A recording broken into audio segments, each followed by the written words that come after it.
Shalom bagi kita semuanya. Firman Tuhan untuk kita hari ini dari Markus pasal 6.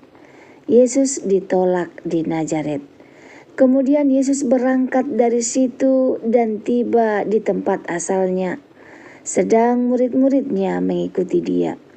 Pada hari Sabat ia mulai mengajar di rumah ibadat, dan jemaat yang besar takjub ketika mendengar dia, dan mereka berkata, "Dari mana diperolehnya semuanya itu? Hikmat apa pulakah yang diberikan kepadanya? Dan mujizat-mujizat yang demikian bagaimanakah dapat diadakan oleh tangannya? Bukankah ia ini tukang kayu anak Maria, saudara Yakobus, Yoses, Yudas dan Simon? Dan bukankah saudara-saudaranya yang perempuan ada bersama kita?" Lalu mereka kecewa dan menolak dia. Maka Yesus berkata kepada mereka, "Seorang nabi dihormati di mana-mana kecuali di tempat asalnya sendiri, di antara kaum keluarganya dan di rumahnya.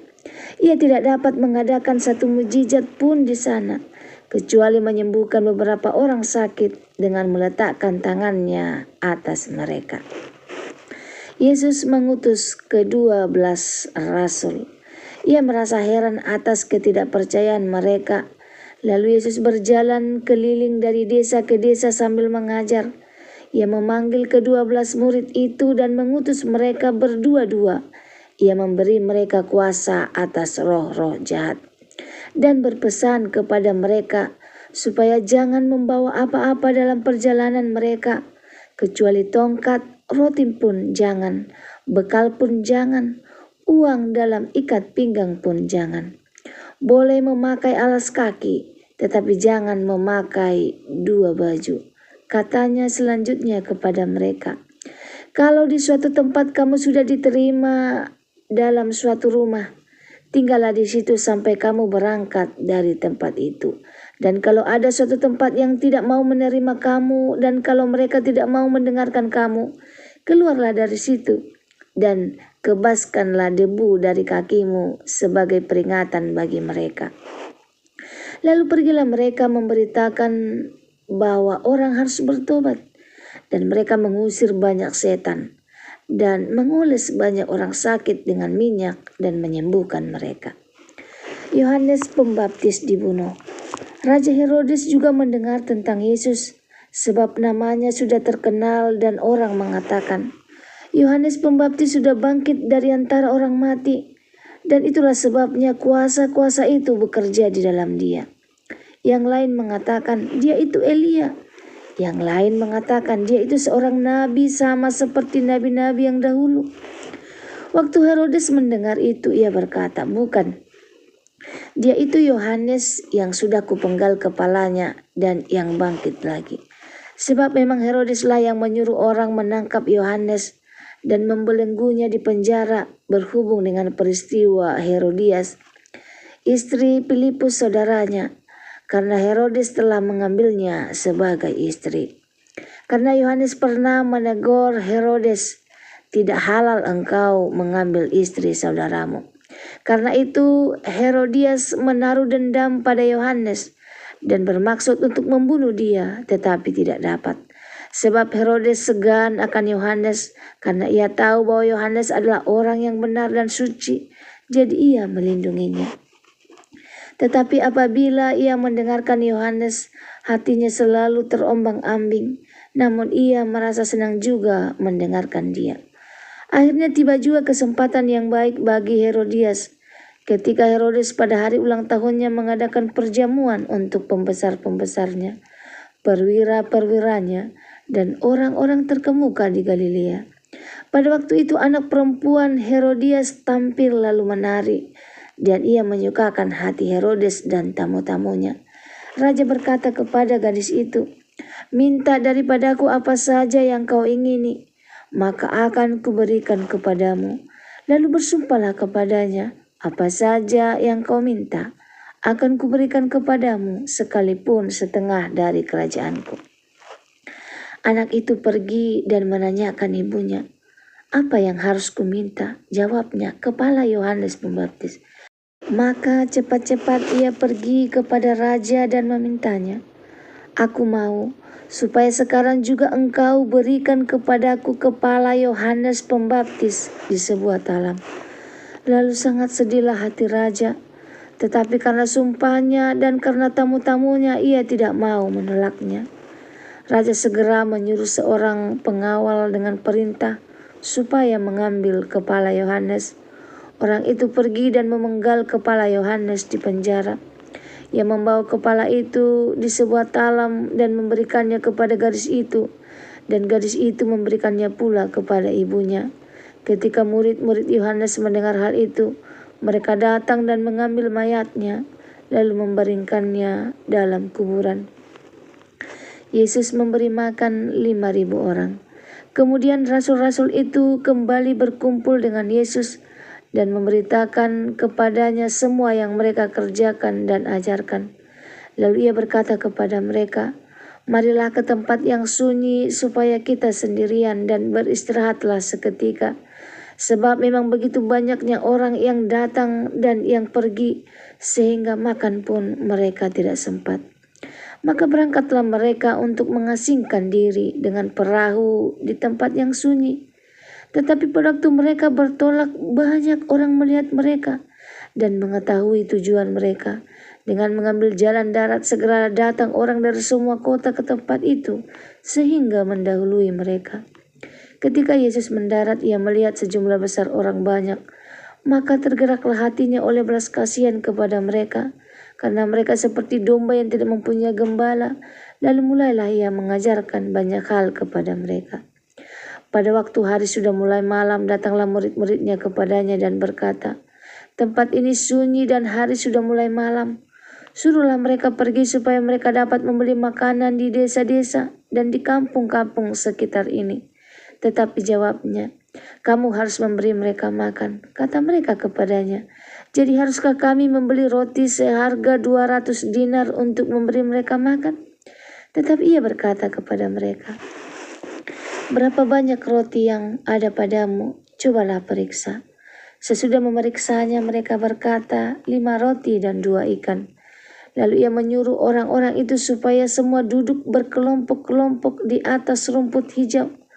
Maka duduklah mereka berkelompok-kelompok, ada yang 100, ada yang 50 orang. Dan setelah ia mengambil 5 roti dan 2 ikan itu, ia menengadah ke langit dan mengucap berkat. Lalu memecah-mecah roti itu dan memberikannya kepada murid-muridnya supaya dibagi-bagikan kepada orang-orang itu.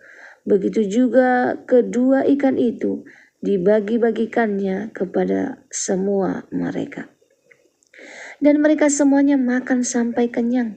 Kemudian orang mengumpulkan potongan-potongan roti 12 bakul penuh, selain daripada sisa-sisa ikan. Yang ikut makan roti itu ada 5.000 orang laki-laki. Yesus berjalan di atas air. Sesudah itu Yesus segera memerintahkan murid-muridnya naik ke perahu dan berangkat lebih dulu ke seberang, ke Betsaida. Sementara itu ia menyuruh orang banyak pulang. Setelah ia berpisah dari mereka, ia pergi ke bukit untuk berdoa. Ketika hari sudah malam, perahu itu sudah di tengah danau, sedang Yesus tinggal sendirian di darat.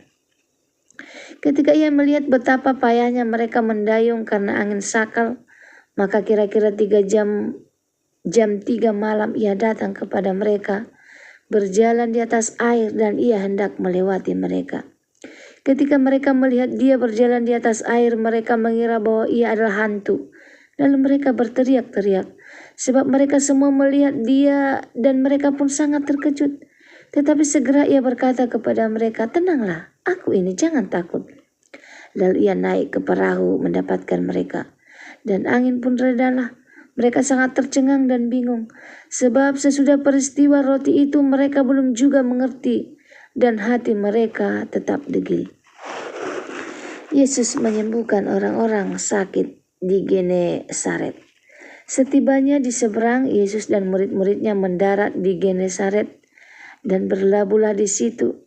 Ketika mereka keluar dari perahu, orang segera mengenal Yesus. Maka berlari-larilah mereka ke seluruh daerah itu dan mulai mengusung orang-orang sakit ke atas tilamnya kepada Yesus. Di mana saja kabarnya ia berada.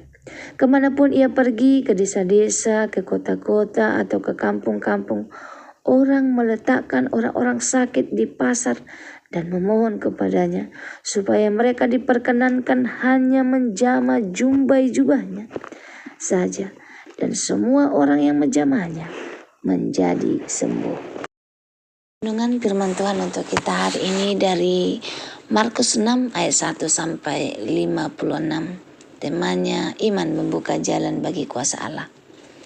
Shalom saudara yang dikasihi Tuhan, kita semua pasti pernah mengalami situasi di mana doa kita seperti tertahan atau mujizat Tuhan terasa jauh. Seringkali bukan karena Tuhan tidak sanggup, melainkan karena hati kita dipenuhi keraguan. Markus 6 menunjukkan bahwa iman adalah kunci agar kuasa Tuhan bekerja dalam hidup kita. Yesus ditolak di Nazaret. Sekarang sekampung meremehkan Yesus karena mereka terlalu mengenal latar belakangnya. Akibatnya Yesus tidak dapat melakukan banyak mujizat di sana. Ketidakpercayaan bisa menutup pintu berkat Tuhan. Selanjutnya mengutus 12 murid. Yesus mengutus mereka dengan kuasa tetapi tanpa bekal. Mereka hanya membawa tongkat tanpa roti, tanpa uang. Mereka belajar mengandalkan Allah sepenuhnya. Dalam pelayanan yang terpenting adalah kuasa Allah, bukan bekal materi. Selanjutnya kematian Yohanes Pembaptis. Yohanes berani menegur dosa Herodes. Ia akhirnya mati martir, kepalanya dipenggal. Ia tetap setia pada kebenaran meski harus kehilangan nyawanya. Mengikut Kristus ada harganya, tapi kebenaran lebih berharga daripada hidup itu sendiri. Yesus memberi makan 5.000 orang. Dengan 5.000 roti dan 2 ikan, Yesus memberi makan ribuan orang. Ini bukan sekedar mujizat makanan, tetapi tanda bahwa Yesus adalah gembala yang memelihara. Ketika kita menyerahkan sedikit, Tuhan sanggup melipat gandakannya. Yesus berjalan di atas air. Murid-murid panik karena angin sakal. Yesus datang berjalan di air, berkata, "Tenanglah, aku ini, jangan takut." Kehadirannya membawa damai dan badai pun reda. Saat badai hidup datang, Yesus hadir sebagai penolong yang berkuasa. Yang terakhir, Yesus menyembuhkan banyak orang. Orang hanya ingin menjamah jubahnya. Mereka percaya dan semua yang menjamah disembuhkan. Iman sederhana pun cukup untuk mengalami kuasa Tuhan. Aplikasi untuk kehidupan kita hari ini. Bangun iman, jangan meremehkan Yesus. Jangan sampai seperti orang Nazaret yang menutup hati. Hidup melayani dengan ketergantungan penuh kepada Tuhan, bukan bergantung pada uang dan fasilitas. Berani berdiri dalam kebenaran, sekalipun ada harga yang harus dibayar. Percaya Tuhan sanggup mencukupkan kebutuhan. Serahkan apa yang kita punya. Tenang dalam badai. Ingat perkataan Yesus, jangan takut. Memiliki iman sederhana, menyentuh Yesus lewat doa dan percaya, mujizat akan terjadi. Saudara yang dikasihi, Markus 6 adalah pasal tentang pilihan. Ada yang menutup hati dengan tidak percaya, mereka kehilangan berkat. Ada yang membuka hati dengan iman, mereka mengalami kuasa. Hari ini pilihan ada pada kita. Apakah kita mau jadi seperti orang Nazaret atau seperti orang-orang Genesaret yang dengan iman sederhana datang kepada Yesus? Mari kita memilih untuk percaya karena iman membuka jalan bagi kuasa Allah bekerja dalam kehidupan kita. Semoga firman Tuhan hari ini menjadi berkat bagi kita. Terima kasih, Tuhan Yesus memberkati. Shalom.